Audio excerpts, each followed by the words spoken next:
Dando sequência aqui à nossa aula, todo o bloco anterior que eu mencionei sobre o avivamento, levei os irmãos a refletirem sobre a nossa nação, a refletir um pouco mais sobre essas dúvidas incógnitas.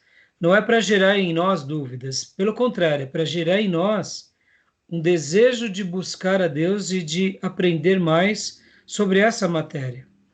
Porque uma coisa que vai ficar bem claro nessa matéria, e agora a gente vai para a segunda parte da primeira aula, e a gente vai trabalhar um pouco nas definições, e não somente hoje, mas nas próximas semanas, a gente vai estar mostrando o que é realmente o avivamento e o que a Bíblia ensina a respeito dele, é que o avivamento ele é algo muito maior do que aquilo que acontece com uma única pessoa. O avivamento ele engloba um grupo, uma comunidade, uma nação, uma cidade, e não apenas um único indivíduo. Por exemplo, olha que interessante. Eu posso ser uma pessoa avivada, ou você, num contexto de pessoas que não são avivados, até mesmo dentro de uma igreja local. Vou pegar dois exemplos, um bíblico e um histórico, tá bom? O exemplo bíblico, Jeremias. Alguém tem dúvida de que Jeremias era uma pessoa avivada? Nenhuma. Tirando os recabitas, tirando um outro profeta, tirando um outro gentil, o restante, todos eles eram desviados do rei, sacerdote, profetas, os demais profetas, é claro que só profetizavam bênçãos, até os operários, soldados e os escravos. Mas ele era uma pessoa avivada. O avivamento ele é muito maior do que o avivamento pessoal, ele é um avivamento local. No entanto, ele começa em alguém, em algum grupo.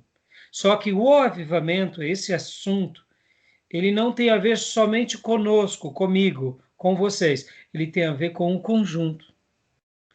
Um outro exemplo bíblico, João Batista. João Batista era essa pessoa avivada, que ele consegue passar um pouco desse avivamento para os seus discípulos. Agora, historicamente, vamos pegar uma outra pessoa avivada, num contexto muito pagão. Lutero. Lutero é um grande exemplo. Olha que interessante. Eu posso ser alguém avivado num contexto de pessoas que não são avivadas. Naturalmente, eu vou fazer a obra, mas naturalmente, aqueles que estão ao meu redor não vão desfrutar daquilo em primeira mão como eu, ou como você. E o avivamento, para ele se tornar avivamento, ele não basta estar em mim, ele tem que estar em nós. Aí é o avivamento. Aí você fala assim, mas e aí, pastor? E aí, Deus vai deixar de trabalhar? Não, de nenhuma forma. É que Deus, ele olha o povo no coletivo e não no indivíduo. Ele nos trata, nos recompensa no indivíduo, mas o desejo dele é sempre nos tratar e nos abençoar no coletivo, porque no coração de Deus sempre há espaço para mais um. Se ele nos alcançou, ele quer alcançar os nossos, quer alcançar mais outros.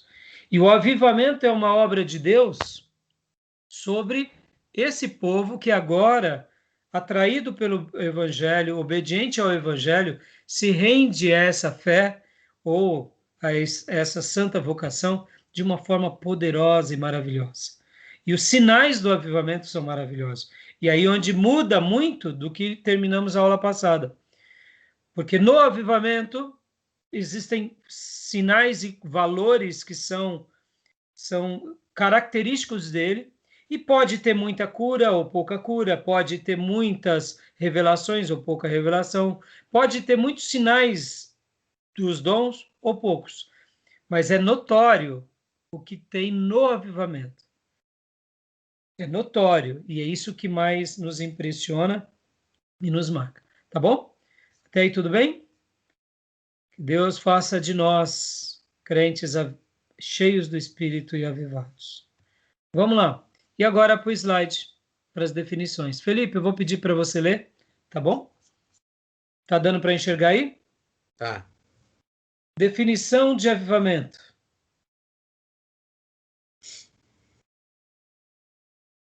Pode passar. Estou tentando passar e não está passando. Vamos lá. Aqui.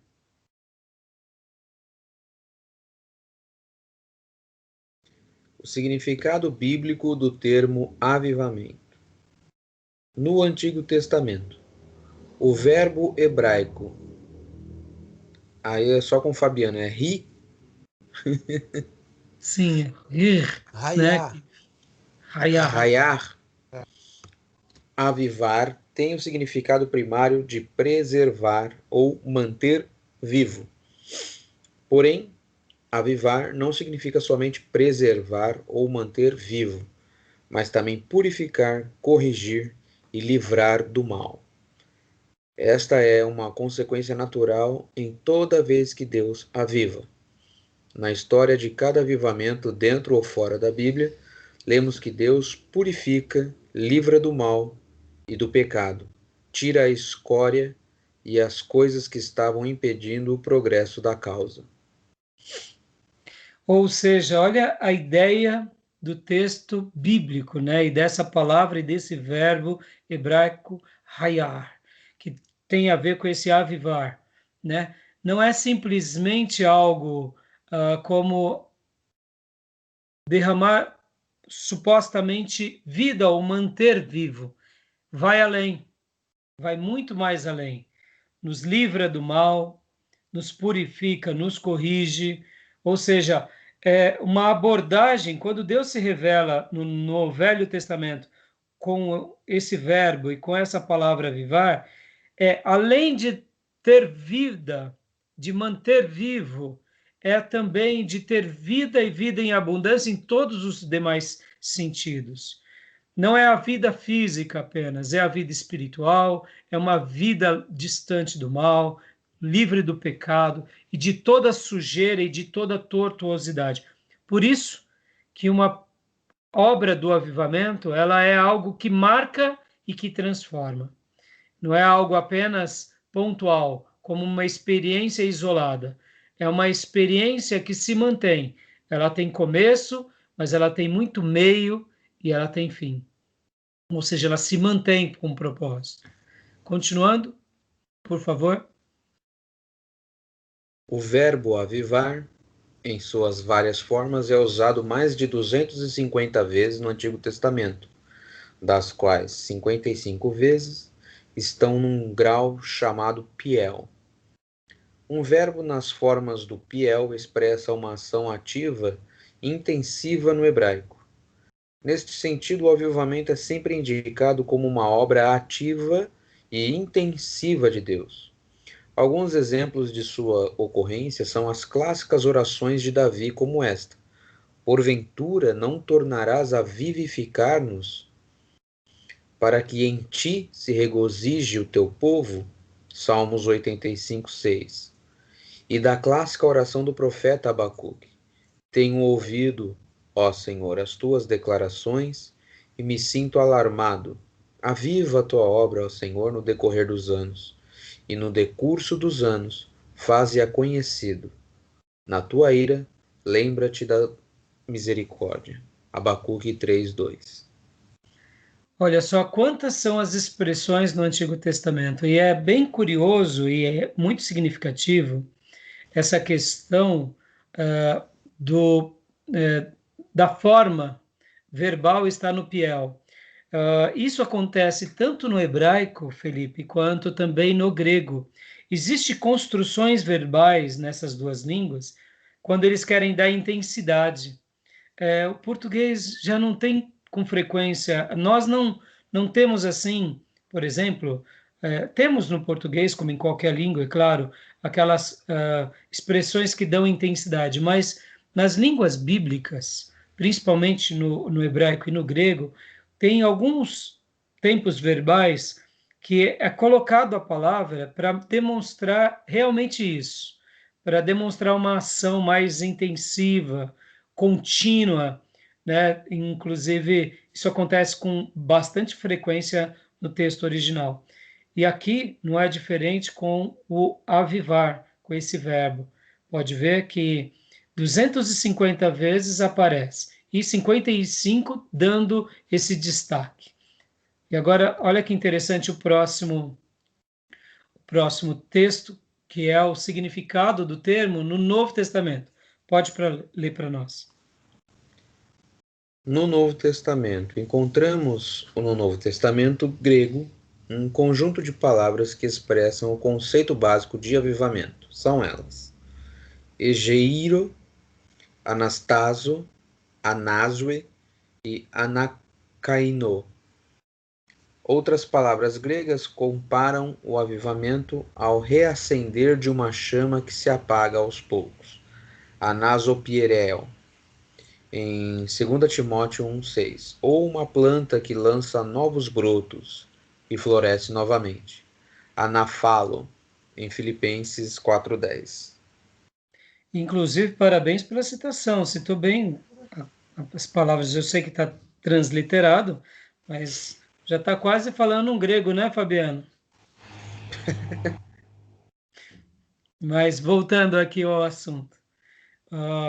Você já vê que agora no Novo Testamento é um conjunto de palavras que dão o conceito básico de avivamento. Mas olha as duas características que se destacam. Primeiro, reacender de uma chama que se apaga aos poucos, né? Aquela ideia do braseiro, a chama está se apagando, o fogo está se deteriorando, de repente só fica aquele monte de brasa, ainda tem calor, mas já não tem mais chama. Aí de repente vem alguém e começa a colocar galhos, madeira, e o fogo começa a voltar, palha, e aí começa a queimar de novo. Então, no Novo Testamento, no grego, a primeira ideia é essa, é acender algo que está se apagando. E a segunda ideia é de lançar novos brotos e florescer novamente. Na semelhança de uma árvore podada, ou de uma árvore que ela aparentemente ela está morta e de repente dela surgem os novos brotos, os novos ramos, e ali começa a florescer novamente com aquele vigor, e de repente, em pouco tempo, ela já está plenamente folhada, carregada de folhas, de flores, em pleno vigor. Então, o Novo Testamento trabalha mais nessas duas analogias. Olha que interessante. Olha como o texto sagrado, olha como essa questão da definição, ela é poderosa. E agora, nesse primeiro momento, trabalhando aqui com uma definição etimológica, ou seja, o significado da palavra no seu mais profundo significado dela, na sua interpretação mais profunda, né? Ou seja, no Velho Testamento é manter vivo, mas é manter vivo, é purificar, é livrar do pecado, é tirar a imundícia, é um vivo que tem a ideia de ser vivo, mas é para Deus, é para a santidade, é com intensidade. E o Novo Testamento vem e pega agora aquilo que já é vivo, que se mantém para Deus, que é fora do pecado, que é fora das coisas erradas, e agora a chama que está se apagando de repente se acende, ou o broto que estava, a árvore que estava acabando, vem novos brotos, floresce novamente, ou seja, olha as metáforas, as figuras de linguagem para traduzir esse significado disso que é tão relevante, que é o avivamento. Muito legal, não? Tudo bem até aí? Sim, sim. Eu não estou vendo vocês, porque quando a gente abre aqui no modo de slide, eu não consigo vê-los, Some, tá né? bom? Vocês conseguem se ver uns aos outros? Sim, na Sim, janelinha lá em pastor, cima pode dá para ver. continuar. Tá Estamos bom. aqui. É que aqui para Sim, eu mim, só não vejo os slides, pastor. não? Não, Mas tá normal, irmã Cida. para mim não Para mim aparece tá os normal. slides. É, A senhora tem que ir lá em cima, não sei, aí no celular, se tem uma janelinha e colocar em modo de exibição de conteúdo. tá, pode seguir a aula que eu vejo aqui, pastor. Conseguiu? Enquanto a gente vai falando, vai tentando, tá, Cida? Tá, pode ir. Modo de exibição de conteúdo. Lê para nós, Fabiana, agora. O significado bíblico do termo avivamento. No Novo Testamento grego, as palavras supracitadas aparecem no contexto de avivamento, apenas 7 vezes, embora a ideia básica de avivamento seja sugerida com mais frequência. Uma possível explicação para o uso escasso dos termos em comparação ao Antigo Testamento é que o Novo cobre apenas uma geração, durante a qual a igreja cristã desfrutou, na maior parte do tempo, um grau em comum de vida espiritual. Deixa eu traduzir aqui para vocês isso. Assim como lá no Velho Testamento aparece 250 vezes a expressão, o verbo avivar, no Novo Testamento aparece só 7 vezes. Aí talvez alguém diga, então não é tão relevante. Aí onde entra essa explicação. O Novo Testamento ele foi escrito, se a gente pegar o começo das escritas e o final da escrita, durante aproximadamente 60 anos. No entanto, quando nós pegamos esses 60 anos, e nós pegamos não só os 60 anos de escrito bíblico, mas nós pegamos o momento em que Jesus começa o seu ministério, até o ano 100, então a gente tem 70 anos.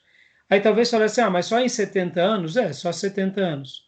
Mas vamos pegar então desde o ano 0. Então a gente tem 100 anos em média. Mas a grande questão que eu quero destacar é o seguinte, essa explicação de ser pouco a quantidade de tempo mas o que aconteceu durante esse tempo foi muito relevante. No Novo Testamento, na minha opinião, ele não menciona muito o avivamento, porque o avivamento era uma coisa muito presente e frequente aonde chegava um discípulo poderoso de Jesus, ou um discípulo real. Quando eu digo poderoso, me entenda, não é trazendo ele a uma ideia errada, mas era um discípulo de fato. Pode ver que enquanto Jesus estava fazendo o seu ministério, era comum outros discípulos que não caminhavam com os 12 expulsar o demônio. Até trouxe aos apóstolos um certo ciúmes. E ali Jesus disse, pode deixá-lo, porque aquele que não ajunta espalha. Ele tá juntando, ele é meu. Ele só não está aqui conosco. Então, no Novo Testamento, os discípulos, eles eram instrumentos de Deus. E tanto João Batista, que veio preparar o caminho, e preparou muito bem, diga-se de passagem, foi o último dos profetas do Velho Testamento. E ele, João Batista, olha que interessante, quando ele começa a sua obra e termina ali com Cristo, e Cristo continua, nesses 3 anos de ministério, os apóstolos e discípulos foram fazer obras na cidade. Lembram que saíam 70 discípulos de 2 em 2? Ali eles já viam movimentos de uma evangelização poderosa. Pode ver que a fala dos apóstolos e discípulos eram, Senhor, pessoas são curadas, demônios são expulsos, mortos ressuscitam. E aí Jesus disse, em certa ocasião, quando eles voltaram, vocês estão felizes por isso, mas se alegrem muito mais, porque os seus nomes estão escritos no livro da vida. Em outras palavras, olha, isso daí está acontecendo. Então, se a gente pegar o ministério de Jesus e depois pegar a igreja apostólica, mesmo que tenham poucas expressões, tem muitos acontecimentos e muitos fatos. Então, isso valida muito mais do que poderia ser o inverso. Por exemplo, se a gente pegar no Antigo Testamento, que tem 250 vezes a expressão avivar, quantos foram os avivamentos poderosos do Velho Testamento? Tiveram alguns. Mas e o Novo Testamento? O Novo Testamento foi algo escandaloso. Algo que, aonde chegava um grupo de cristãos, ali havia uma transformação poderosa. E só para eu pontuar aqui, fechar isso, para a gente ir para o próximo slide. A igreja chega em Roma sem a presença de nenhum apóstolo. A igreja ela é estabelecida em Roma apenas com alguns cristãos e alguns líderes. Quem sabe alguns diáconos, quem sabe alguns ministros, assim como evangelistas, depois que foram os pastores e por último que chegaram os apóstolos. Olha como essa igreja do Novo Testamento ela era uma igreja poderosa. Aonde tinha um cristão, ali havia um mover extraordinário, havia um posicionamento, havia uma evangelização, havia sinais. E aonde havia um grupo de cristãos, havia uma igreja. Por isso que as igrejas no Novo Testamento eram igrejas em casas. Pode ver que isso vai acontecer em muitos lugares aonde Paulo vai. E o detalhe, era uma evangelização que tinha começo, meio e fim. Era uma evangelização que começava com o anúncio de Cristo, com o discipulado, o batismo e a continuidade desse discipulado. Não era uma coisa pontual. Aceita Jesus, você é batizado e depois cresce sozinho. Não. Tinha toda uma militância apostólica e uma militância de quem? Também desses discípulos em seguirem a autoridade apostólica. Pode ver que o Novo Testamento, desses 100 primeiros anos, depois que Pedro morre, os outros apóstolos vão morrendo, as lideranças são diversas, não são pontuais, não tinha a figura do Papa. Essa questão é criada pela Igreja Católica e não pela Igreja Bíblica, pela Igreja primitiva, né? Então, ficou claro até aí? Ficou. Posso dar uma palavrinha? Claro, meu amor. Eu vejo essa questão dos apóstolos, na minha pequena visão, como braseiros tirados de uma fogueira ardendo em chamas, Sim, que sim. eles vão surtindo efeito, né? Ainda estão fervendo ainda está em fogo ainda, né? Ainda estão vivas. Sim. Então, eles aprenderam com Jesus e praticaram aquilo que ele ensinou. Então, a gente vê esse grande mover aí no Novo Testamento. Isso aí. É, eu vejo dessa forma aí. Aí, lógico que as coisas vão se apagando aos poucos, já não é buscado, o filho, o neto, já não busca da mesma intensidade que o pai, e então vai se perdendo aos poucos. Isso aí. Mas assim, você vê, né, Fabiano, até nisso, por exemplo, muito bem comentado, a igreja primitiva, ela tinha uma característica um pouco diferente, porque mesmo depois que os apóstolos morrem, que sobram os discípulos dos apóstolos, ela ainda continuou sendo uma igreja muito intensa até o terceiro século, ou quarto século. Isso é interessante. Isso é uma coisa para a gente resgatar. O que que eles Exatamente. faziam que a continuidade da fé se mantinham de forma aquecida e valorosa, mesmo depois de 5, 6 gerações. É uma coisa muito interessante para a gente Então, repensar, para a para a gente questão refletir. de não Travou um pouco, filhote. entrar a questão de não vos deixar, entre a questão do Espírito. Compreendeu, pastor? Não, está travando quando você fala. Eu falei que entra a questão do não vos deixarei órfãos, a questão do Sim, Espírito Santo atuando. sim, mas o que eu quero dizer, então, ao longo de muitas eras, nas outras eras, o que acontece? Olha, Fabiano, e está dando um eco, né? Olha que interessante. Ah, a continuidade das outras gerações muitas vezes não foram tão piedosas que nem nesses primeiros 300, 400 anos da igreja primitiva. Então, os motivos é pauta para um outro estudo, mas é interessante ver que eles eram pessoas que eles sim se mantinham sobre a orientação do Espírito Santo, mas o Espírito Santo nunca abandonou nenhuma geração, nenhuma igreja, nenhuma época.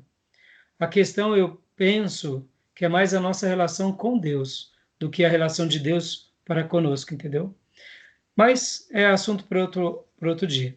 Vamos Entra continuar aquela aqui rapidinho? questão, pastor, Hum, entra aquela questão que nós estudamos na disciplina passada da santificação, que é uma obra ativa nossa entre o indivíduo e Deus, né? sim, Nisso vem o avivamento, que é quanto mais eu me santifico, então é algo ativo meu para com Deus, né? Então sim, Deus vai derramar o Espírito dele sobre aqueles que querem esse derramamento. Então a gente vê na história de Israel, principalmente, né, no Antigo Testamento, esses ciclos, né? A gente vê no livro de Juízes esses ciclos de bênção, ciclos de maldição, o povo se desviava, Deus se afastava. O povo, né, se colocava no prumo de novo, Deus derramava sobre aquele povo bens. E na Exatamente. história toda de Israel, né, a gente vê quando a gente se aproxima de Deus, há um derramamento poderoso de Deus. Agora, quando eu vou me afastando, só vem maldição sobre as nossas vidas, né? Eu acredito, Felipe, que é exatamente esse um ponto que, depois do terceiro e quarto século, a igreja não soube trabalhar muito bem, e esse é o mesmo ponto que nós hoje, e não só nós, igreja contemporânea, mas o povo de Deus, depois da reforma, não soube trabalhar muito bem também. Uma certa comodidade com a vida religiosa apenas nominal, né? Então, na minha opinião, eu acho que isso é o grande o grande ponto com relação a se manter avivado, né? Porque pode ver que essa virtude de ser avivado tem a ver com outras virtudes, que é de ser uma pessoa consagrada, de ser uma pessoa comprometida, de ser uma pessoa entregue totalmente.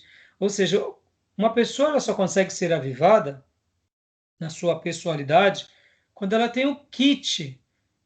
Ela vai numa vigília, teve uma visitação, mas depois ela não tem a manutenção da fé, ela volta àquela vida. Por isso que muitos, eu diria, perdem essa verdadeira espiritualidade, porque eles acham que a verdadeira espiritualidade é um kit que se ganha e não se perde. E ao invés de saber que é uma inclusão que se ganha, mas que se deve ter o que? A sua manutenção. Então, eu acredito que esse é um ponto central da questão do avivamento. A gente E tem aqui, ideia da própria Europa, né? sim, Qual que exato, foi a Europa nos tempos dos sim, grandes avivalistas e ao que é a Europa hoje, né? é inacreditável, né? É Você impressionante. sabe, principalmente quando a gente vê um ponto que choca mais ainda a gente, Felipe e irmãos, é a Alemanha, né? A Alemanha que nasce a Reforma Protestante, 4 séculos depois, se a gente pode dizer, era a Alemanha que estava destruindo o mundo, né? E o que tinha lá, que sobrava? Teologia, né? Então aí eu digo, e aí? Então a gente vê que a teologia pura e simples não responde tudo.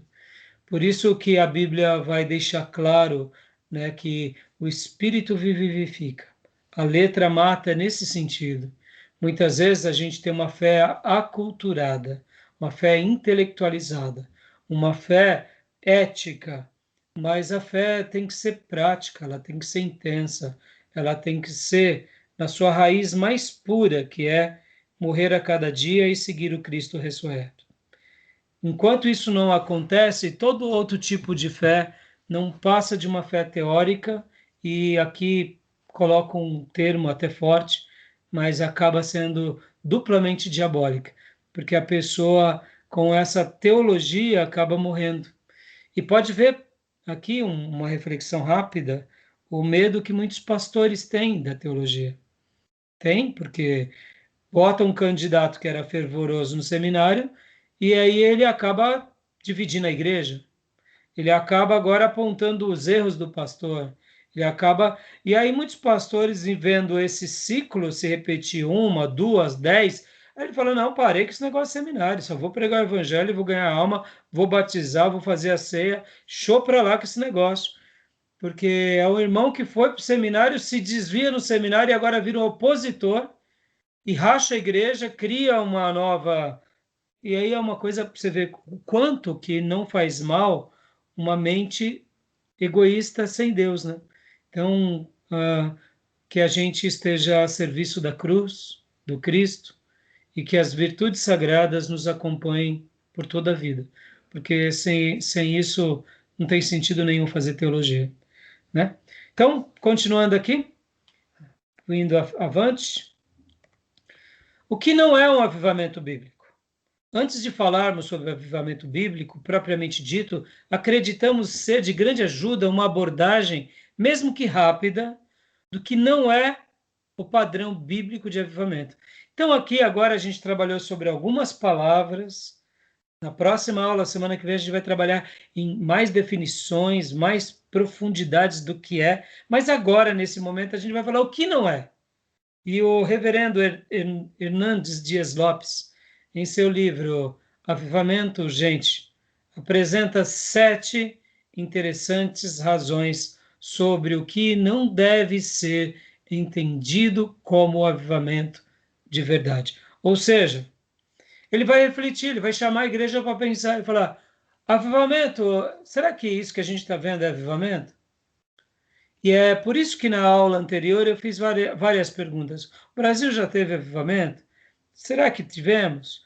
Dons de cura, profecia? Será que movimentos, pessoas sendo tocadas? Será que eu fiz de propósito aquela introdução na primeira aula para que a gente pudesse refletir e agora essas incógnitas e essas perguntas e razões apresentando o que não é, a gente vai entender com mais clareza o que é e o que não é, tá bom?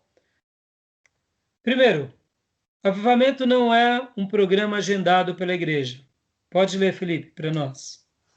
Avivamento não é a ação da igreja, mas de Deus. Avivamento é obra soberana e livre do Espírito Santo. Olha A só, igreja... só até um minutinho, Fê, desculpa cortar. Não é programa da igreja, de nenhuma denominação e de nenhum sacrossanto, de ninguém. Isso, o avivamento é obra exclusiva de Deus e exclusiva do Espírito Santo de Deus. Ponto. Então, esse avivamento não é um programa agendado pela igreja, isso é muito bom, porque em cima disso a gente aponta várias coisas. Pode continuar, por favor. A igreja não promove nem faz avivamento. A igreja não é agente de avivamento. A igreja não agenda e nem programa avivamento. A igreja só pode buscar o avivamento e preparar o caminho da sua chegada. A igreja não produz o vento do Espírito. Ela só pode içar suas velas em direção a esse vento. Olha que lindas essas falas. Vocês já viram aquelas chamadas de algumas igrejas? Venha, porque aqui o milagre vai acontecer. Quando o homem de Deus chegar, o milagre. Parece que Deus está à mercê do vaso e que ele manda em Deus. Vocês já notaram essas chamadas sensacionalistas? Culto de avivamento. Venha, traga sua não sei o E quê. aí vai, né? É interessante, né? A igreja ela não gera isso, ela não pode, ela prepara o caminho para a chegada do avivamento. João Batista preparava o caminho para a chegada do Messias. A igreja prepara o caminho para a chegada do Espírito Santo. Isso é muito lindo, isso é muito forte. Então, o que a gente faz? Eu preparo o meu coração para receber o Espírito Santo. A igreja prepara a sua vida para a vinda do Espírito Santo. E aqui, o nosso querido pastor, reverendo Hernandes Dias Lopes, fala muito bem. A gente só levanta a vela. O vento é de Deus. Eu levanto a vela. Não tem vento, eu remo em direção ao vento. Eu estou em alto mar. O Senhor disse, vá para a Macedônia, eu vou para a Macedônia. O Senhor diz, vai para Roma, vamos para Roma. Vá para Ferraz de Vasconcelos, eu vou para Ferraz de Vasconcelos. Então a gente rema e deixa as velas içadas. E na hora que vir o vento, a gente vai pegar e vai ser levado aonde o Senhor quer. Então isso é muito legal. Isso é muito forte. Continuando. A soberania de Deus, no entanto, não anula a responsabilidade humana. O avivamento jamais virá se a igreja não preparar o caminho do Senhor. O avivamento jamais acontecerá se a igreja não se humilhar. Sem oração da igreja, as chuvas torrenciais de Deus não descerão. Sem busca, não há encontro. Sem obediência a Deus, jamais haverá derramamento do Espírito. Contudo, quem determina o quanto e o como do avivamento é Deus, pois Ele é soberano. Que fantástico essas afirmações. São fantásticas porque a gente vê que essa é uma alçada que está apenas na pauta de Deus. E que a pauta da igreja é o trabalho, é o trabalho, é o trabalho. E o trabalho como? Em humilhação, em quebrantamento, em busca. E aqui fica um desafio para cada um de nós. Como eu posso ser avivado se eu não gasto tempo com coisas que têm a ver ao avivamento? Como eu quero ser cheio se a minha agenda não é cheia do que Deus se agrada? Por isso que a gente tem que se desvencilhar de tudo que Deus se desvencilha. Ora, se eu gasto tempo com tantas coisas que Deus não se agrada, mesmo que elas sejam úteis à vida, por que eu estou fazendo aquilo? Se Deus tem um plano comigo em uma área, Ele vai me conduzir, Ele vai me abençoar e Ele vai me dirigir. Mas se eu quero realmente ser um instrumento de Deus, então eu tenho que estar no centro da vontade de Deus. Porque somente dessa forma, aí sim, vai vir uma chuva torrencial que vai abençoar a nossa vida. Então a gente não faz nada a não ser preparar esse caminho e se humilhar. E por isso que eu amo, sempre vou amar homens que nem o Hernanes, Dias Lopes, Nicodemos, Shedd, Spurgeon, Wesley. A mensagem deles não era nem um pouco diferente da mensagem desses grandes servos de Deus do passado. Eles não tinham uma nova visão, uma nova revelação, um novo não sei o quê. Eles tinham o quê? A Bíblia Sagrada e um posicionamento intenso a essa palavra. E diante disso, o Deus que é soberano derrama o fogo dele sobre nós. Avivamento não é mudança doutrinária. Leia para nós, por gentileza, Felipe. Cometem lei do engano aqueles que querem descartar a teologia e desprezar a doutrina na busca do avivamento.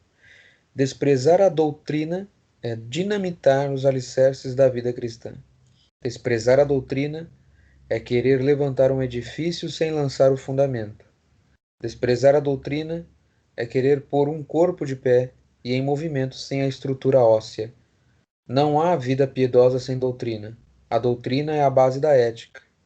A teologia é mãe da ética. Assim como o homem crê no seu coração, assim ele é. Provérbios 23, 7. Ou seja, né, muitos em função, principalmente, irmãos, daqueles que são mais fogosos e pentecostais, notam essa fé simples que eles têm e se encantam por uma vida de oração e acabam se lançando e dizem, tá vendo, se eles são cheios de Deus, eu não preciso então estudar. Só que aí é onde ele se engana, porque agora ele podia dar uma contribuição aos irmãos que são fogosos. Uma coisa não...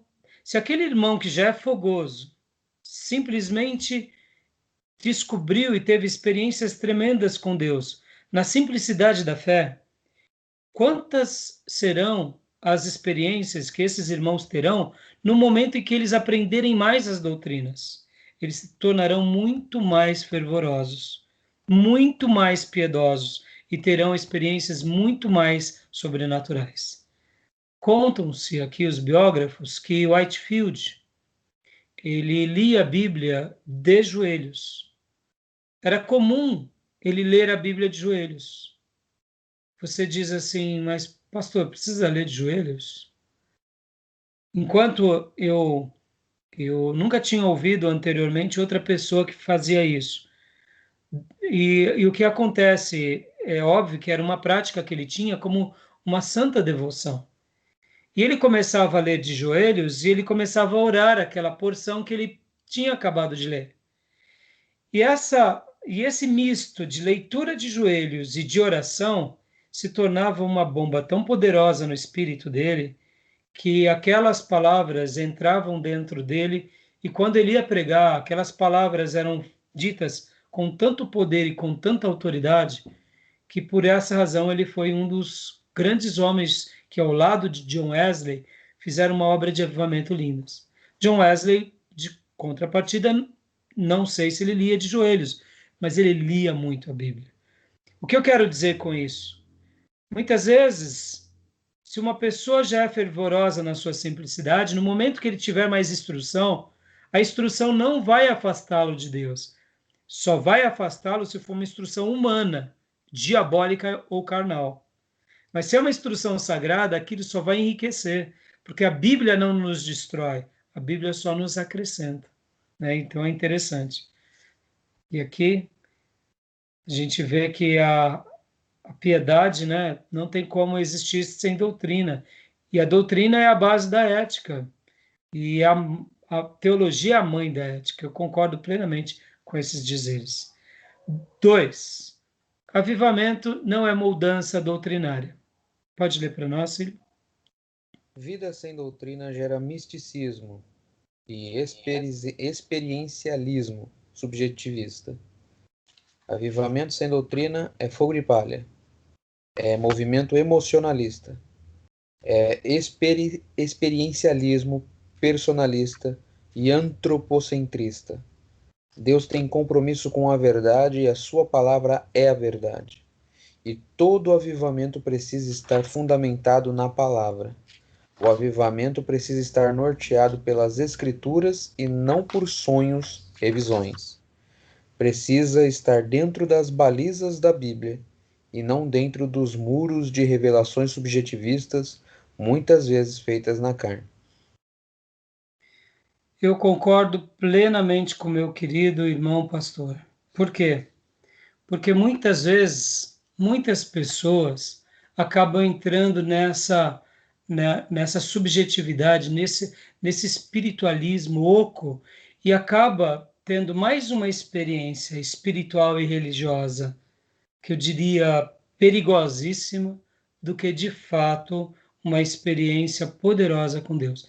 Na minha concepção, nem tudo é demônio nesses grupos, mas eu diria que são experiências emotivas, aonde o inimigo está atuando sim, porque está levando eles a uma coisa que não é a Bíblia. Então, eu particularmente sempre vou refletir e levar os irmãos e a nossa igreja a ter uma vida onde a nossa espiritualidade ela tem que ter frutos reais. É claro que temos experiências muitas vezes com Deus que num primeiro momento não tem uma explicação, porque é uma experiência, é um visitar, mas depois nós notamos que aquela experiência tem começo, tem meio, tem fim. Essa questão do cuidado com o misticismo, com essas questões de experiências, a gente tem que ter o tempo todo. Pode ver como que o povo brasileiro se dá a tudo que é místico. Nós temos o pano de fundo espírita, católico, nessa mistureba toda, e agora vem os grupos religiosos protestantes, ainda com seus profetas, com as suas profetadas, e virou uma celeuma tão grande que eu quero acreditar que, se não é a palavra de Deus, a gente se perde com muita facilidade. Principalmente porque as pessoas elas gostam disso. Pode ver como é do latino, principalmente do brasileiro. Teve uma revelação, as pessoas vão para a igreja, né? Uma coisa medonha, né? Eu diria. Por que medonha? Porque se só tem um bom ensino, não vai. Eu me lembro que eu fui convidado a pregar, alguém me convidou e falava assim: o pastor tem revelação? Aí eu, como? Aí eu já imaginava o que ele estava querendo dizer, né? Pastor tem revelação? Eu falei, irmão, depende de que tipo de revelação você está se referindo, né?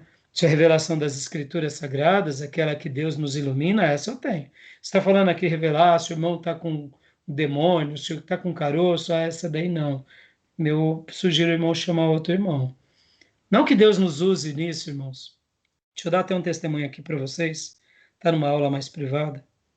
Alguns cultos atrás, eu falei que tinha uma pessoa no culto, na live. Foi muito forte esse ímpeto, muito forte. Veio um sentimento de alguém que estava sofrendo muito, mas muito. E eu tomei a liberdade, eu não tive dúvida, porque ali foi uma revelação. Foi uma revelação de algo acontecendo a alguém. Não uma revelação no pé da revelação sagrada, não. Foi uma inspiração, como que se Deus estivesse me mostrando alguma coisa. E depois, durante a noite, eu recebi uma mensagem de uma irmã da nossa igreja, que chorou muito e agradeceu muito, porque ela disse que ela tinha acabado de chegar do trabalho, ela estava vendo o culto, mas ela estava numa aflição tamanha e num sofrimento tamanho, que quando eu, lá na live, na igreja, falei aquilo, ela começou a chorar ininterruptamente, porque ela falou: pastor, pode ter sido para outras pessoas, mas aquilo foi como se fosse uma palavra ao meu coração e um alívio e uma bênção. Eu louvei a Deus porque eu falei assim: Senhor, obrigado, porque eu sei que essa situação pode servir a muitas pessoas, mas Deus pode nos usar e Deus vai nos usar. Vai nos usar para uma oração, vai nos usar como esse fato. Mas eu fiquei feliz de ouvir isso da irmã e ela deu testemunho, louvando a Deus pela resposta de Deus e pelo cuidado de Deus na vida dela. Então eu fiquei muito feliz. Agora notem, eu poderia usar aquele testemunho, até o áudio dela, e jogar nas nossas redes sociais. Nada me impediria de fazer isso. Mas eu penso comigo, qual foi a minha função ali como pastor? Foi de falar o que Deus queria que eu falasse. Falar do testemunho dela pode ser útil para querer validar a minha instrumentalidade. Mas no momento em que eu preciso fazer isso e provar isso, eu já estou fazendo, eu diria, em muitos casos, não estou dizendo que a gente não possa fazer, porque eu estou fazendo agora aqui com vocês, mas eu estou fazendo disso mais muitas vezes um discurso de vaidade do que de fato de que somos instrumento de Deus. Eu quero acreditar que eu sou instrumento de Deus a cada dia que eu subo naquele púlpito para fazer uma oração pela igreja e para deixar uma mensagem para a igreja. Disso eu não tenho dúvida que eu sou instrumento. Agora, se Deus me der uma revelação, se Deus me usar como cura, tá bom. Agora, se eu pegar aquilo e fazer disso algo místico para tomar proveito, irmão, se prepara. Porque aí eu estou dando mais valor ao que é secundário do que a palavra. E pode ver que todo esse espetáculo sensacionalista é a exaltação mística desses fatos. Por isso que na nossa igreja a gente vai exaltar aquilo que tem que ser exaltado, que é o Senhor Jesus, e vamos valorizar a palavra dele. Porque ser usado, irmãos, a gente vai. Se Deus usou uma mula, por que não usa um pregador? Por que não usa um ministro de louvor? Por que não usa um professor? Vai usar sim, sempre. Né? Então, assim, a gente tem que tomar muito cuidado, porque pode ver como o nosso cenário brasileiro ele é muito deturpado sobre isso. E como aqueles que realmente não se converteram direito, para isso ele se atrai, mas para a verdadeira palavra e para a verdadeira vida de cruz, não se atrai. Tá bom? Paramos aqui, irmãos, já deu a hora. A gente vai aqui no segundo ponto. A gente vai fazer semana que vem aqui, ó. Avivamento não é mudança litúrgica. A gente continua a partir daqui, tá bom? Tranquilo? Beleza. Amém, Alguma pastor. dúvida até aqui? Não. Esse último slide aí é bem a nossa realidade atual, viu, pastor? Ele é legal, né, Felipe? Nós vivemos isso atualmente na igreja brasileira, né? Muito E místico. sabe, filho, é doloroso porque as pessoas querem isso, mas é aí onde entra uma nova geração. Você vê, hoje aqui nós estamos nessa aula, nesse retorno, só com você de aluno até o momento, oficial. Mas nós não paramos. Pode ver que é eu, professor Raimundo Fabiano e professora Raimunda Aparecida. Opa, professora Aparecida. Raimunda, não. Eita. Né, Cida? Já basta o Aparecida, ainda Raimunda, pelo amor de Deus, né, Cida? Raimunda Aparecida. Oh, meu Deus. Só foi para Não brincar. dá, é demais. Ai. Então, a gente está aqui, filho, e a gente quer, né, te passar a coisa. Eu sei que muita coisa você já sabe, mas o nosso zelo é te formar, né, mais do que um cristão, um cristão pensador, porque, assim, muitas são as pessoas que, infelizmente, acabam, pode ver, se enveredando, né, para tudo que é místico, o que é, é, é, essas experiências subjetivas. Hoje nós temos um outro fenômeno, que é o fenômeno da fama. Pode ver. Isso Se a vem gente desde a começar a década de fazer um 90, trabalho né? de fama e de projeção, a gente atrai muitas pessoas porque elas querem alguém famoso atrás delas. Pode ver, hoje as pessoas elas não estão satisfeitas, por exemplo, de pegarem um livro clássico e de lerem um livro clássico. Elas querem um livro famoso, nem que seja de autoajuda. E a igreja também hoje, ela virou uma igreja onde é um balcão de serviço, aonde ela dá a bênção desde que se pague e que também te dê uma proposta de fama, de sucesso. Até com isso, a gente vai ter que saber lidar com muito zelo, porque se um dia Deus nos der projeção, a gente vai ter que saber administrar isso com muito temor, com muito zelo, porque muita gente boa se perdeu porque começou a ter muita visibilidade. Olha só, como o cenário está complicado. Pode ver que hoje o povo de Deus, e de um modo geral a nação brasileira, conhece o Evangelho. Se a gente falar assim, é um grupo muito pequeno aqui, outro ali que não viu do Evangelho. Hoje o Evangelho está pelos rádios, está pelas TVs, está pelas pessoas, está em todo lugar. Mas aí eu pergunto, que tipo de Evangelho que está? E assim, aqui, longe de querer ser, né, a pessoa, o revolucionário, mas eu sei que tem muita gente boa, e é por isso que a gente tem que se unir a essa gente boa, a gente tem que ter uma postura muito assertiva com aquelas pessoas que não querem um compromisso com Deus, a gente tem que ser muito corretivo. Pode ver outro fenômeno que tem dificultado muito, é uma geração que não quer ser corrigida.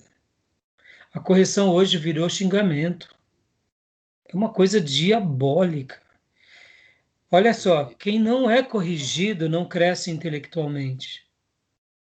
Pode ver que todo processo de correção, ele é um processo que você tem um embate para ter o que? Um esclarecimento. E quando me nego a ser corrigido, eu retrocedo no conhecimento. Eu limito, porque eu não tenho apontamentos que me mostram onde eu erro.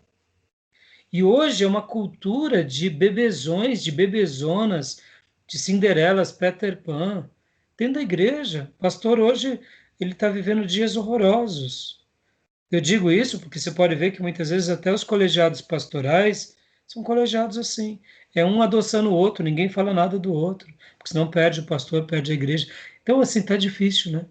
Mas é por isso que a gente tem que se unir a grupos que na história da igreja se, se posicionaram e falaram, não, eu quero algo assim. E olha, e o mais lindo é que tem gente de Deus, de tudo que é lugar. Pentecostal, Avivado, Igreja Nova. É uma delícia isso. E muitas vezes aqui foge até denominações. Você pega, por exemplo, igrejas sérias, que muitas vezes o pastor não é sério. Igreja histórica que o pastor não é sério. Mas lá dentro tem gente séria. Aí você vai para uma neopentecostal que o pastor não é sério, mas tem gente séria. Ou seja, né? Então, a gente tem que fazer valer, porque é um contexto, né, que a gente acaba se perdendo. E, ao mesmo tempo, a gente tem que saber administrar tudo que Deus nos dá com muita humildade, com muito quebrantamento, para a gente não se perder, né? Então é isso. Algum acréscimo, professora Raimunda Aparecida Esteban?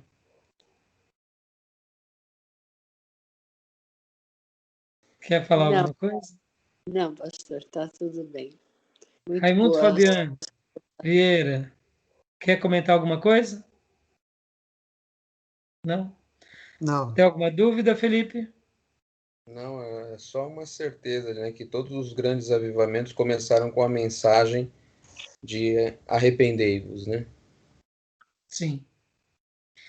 E para a gente finalizar e para a próxima aula a gente começar a trabalhar, todo avivamento, ele tem uma única origem em especial, um amor absoluto, imenso pela palavra de Deus. Todas as histórias de todos os avivamentos, sem exceção, do Antigo Testamento, do Novo Testamento, história da igreja, reforma da igreja, igreja contemporânea, todos eles, o número um é um amor profundo, piedoso, devotado à palavra de Deus e, naturalmente, à pessoa de Deus e às doutrinas. Esse é o cerne. E por essa razão vem o arrependimento. Por essa razão vem as outras coisas. E aí a gente vai estar trabalhando a partir da semana que vem. Tá bom? Que Deus abençoe. Vamos estar tentando agregar mais gente e orar para que Deus continue soprando ventos favoráveis sobre nós. Amém? Deus Amém, abençoe. pastor. Fiquem com Deus e até domingo, querendo Deus. Até. A paz. Manda um abraço para a Natália, um abraço para a esposa Fabiano e um abraço para o marido Cida. Tá bom? Obrigada, pastor. Boa noite para vocês. Boa noite. Paz, Felipe. Paz, Paz, Fabiano. irmã Deus Cida. abençoe. Paz, Fabiano. Obrigada. Paz. Deus Tchau. abençoe.